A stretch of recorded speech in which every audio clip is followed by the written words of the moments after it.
You are looking at Julian's pronunciation guide, where we look at how to pronounce better some of the most mispronounced words in the world, like this other curious word. But how do you say what you're looking for today?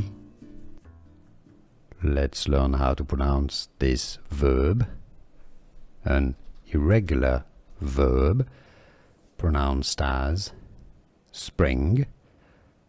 The past tense of spring is sprang, and the participle is sprung. If you want to learn more irregular verbs, more vocabulary, more pronunciation in English, stay tuned. Spring, sprang, sprung. Here are more videos on how to pronounce more confusing words and names too many mispronounced. Like this video if you found it useful. I appreciate your support. I'll see you soon and thanks for watching.